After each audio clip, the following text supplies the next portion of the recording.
Bonjour à toutes et à tous. Eh bien, en cette période de fin d'année, en ce 10 décembre en particulier, alors que tout le monde commence à faire le bilan de cette année 2025, bilan qui, soit dit en passant, est excellent pour ceux qui suivent mes recommandations, aussi bien sur le portefeuille croissance que sur le portefeuille rendement, eh bien, il est important, je pense, de regarder en face deux valeurs qui ont eu un parcours diamétralement opposé cette année et pourtant, qui, je peux vous le dire, sont intimement corrélés en dépit des apparences dans les représentations collectives des investisseurs.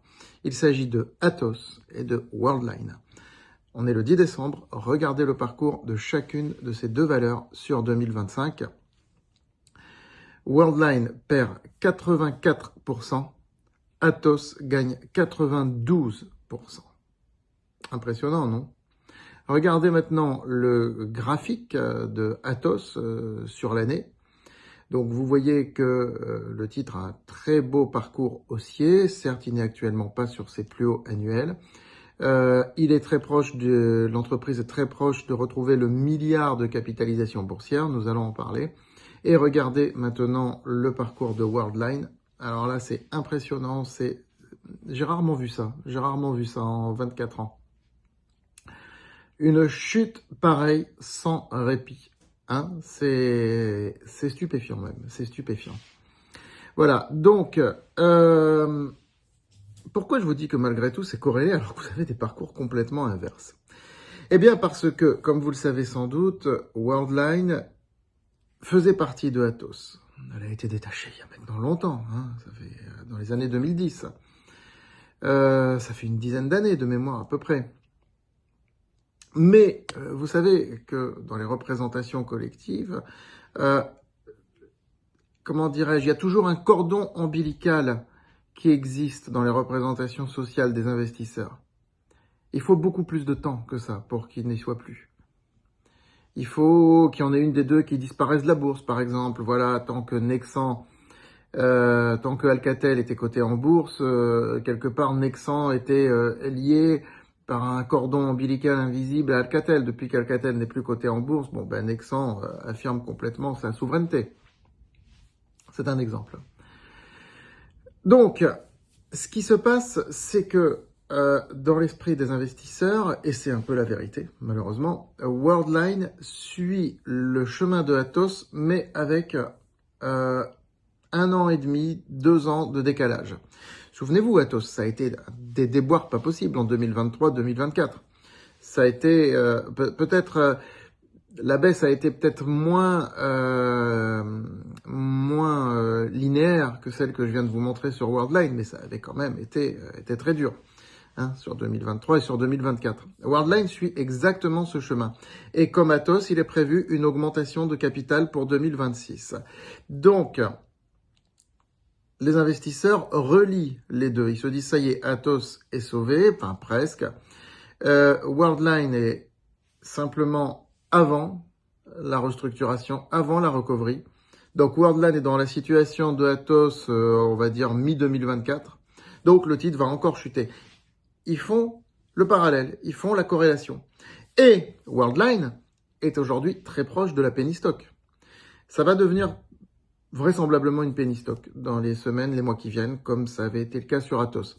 J'avais fait quelques vidéos dans lesquelles je vous expliquais que Worldline avait de fortes chances de devenir une penny stock. Le titre était plutôt vers les 2,50 €, vers les 3 € à l'époque. Hein. Il est à 1,30 € aujourd'hui, à 1,30 €. Alors certains vont me dire pourquoi ne pas avoir fait des ventes à découvert. Vous savez ce que j'en pense, parce que d'une part, les ventes à découvert sur ce genre de valeur, c'est hyper risqué. Et d'autre part, les ventes à découvert, moi je l'ai dit, c'est un acharnement. Moi je refuse d'aller donner des coups de pied sur quelqu'un qui est au sol et où vous avez 15 personnes autour qui donnent des coups de pied. Je l'ai déjà dit, voilà ce que j'en pense. Par contre, ça ne me dérange pas de prendre des poutouarantes, mais il n'y en a pas sur Worldline. Il n'y en a pas, tout simplement. Voilà, donc, il n'y en a pas qui soit exploitable. Je veux dire, la boîte fait 380 millions de capitalisation aujourd'hui. C'est plus exploitable. Et aujourd'hui, c'est une société qui est complètement détenue par ses créanciers.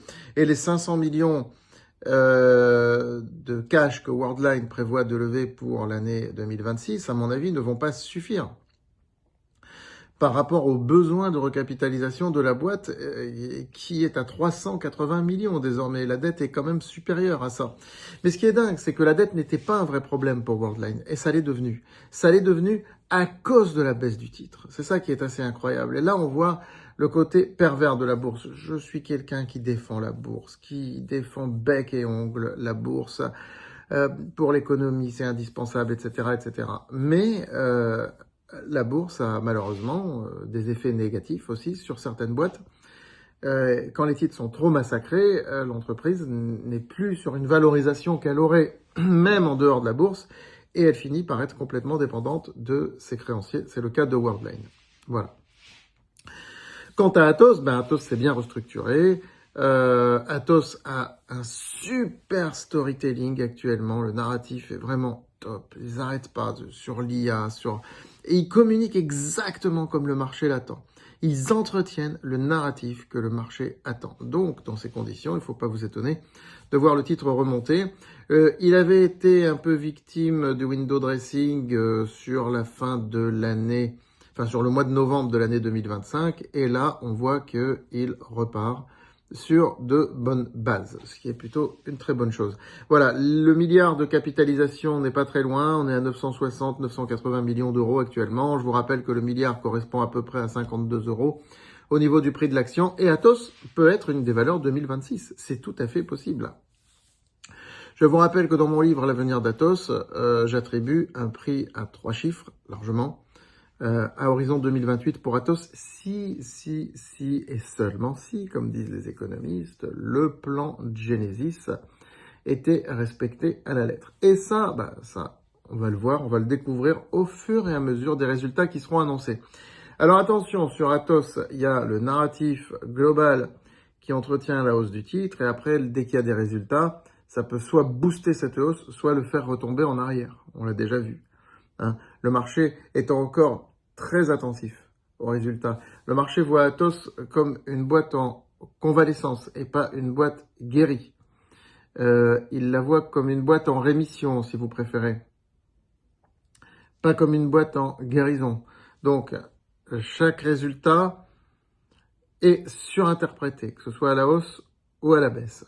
Voilà. Néanmoins, bien que le titre reste fluctuant, chaque forte baisse est une porte d'entrée, comme je l'ai déjà dit, jusqu'à un certain niveau de prix. Voilà. Sur le portefeuille croissance, on avait acheté à 25 € il y a un an, il y a tout juste un an. Atos fête ses un an dans le portefeuille croissance, son retour dans le portefeuille croissance depuis un an. On a vendu la moitié de la ligne pour ramener le prix de revient à 0 au mois de mars, lorsque le titre était monté dans les cours actuels et même au-dessus. Et depuis, on n'a pas touché à la ligne. On a été stable. Parce que j'ai pour principe de ne jamais renforcer sur une ligne où j'ai ramené le prix de revient à 0. C'est logique. Si vous réfléchissez bien, c'est tout à fait logique. Voilà. Donc, Atos et Worldline, deux parcours complètement divergents, mais finalement similaires, puisque c'est simplement un décalage temporel de 1 an et demi à peu près. Et les histoires se ressemblent. C'est ça qui est dingue. Mais attention, sur Worldline, c'est pas dit que ça remonte comme Atos, parce que Worldline n'est pas une société qui est, comment dirais-je, aussi impliquée par rapport aux commandes publiques, par rapport à des activités stratégiques, à la défense nationale, etc. C'est pas la même chose. Donc je suis beaucoup moins convaincu de la recovery là-dessus. Voilà, pour tout vous dire.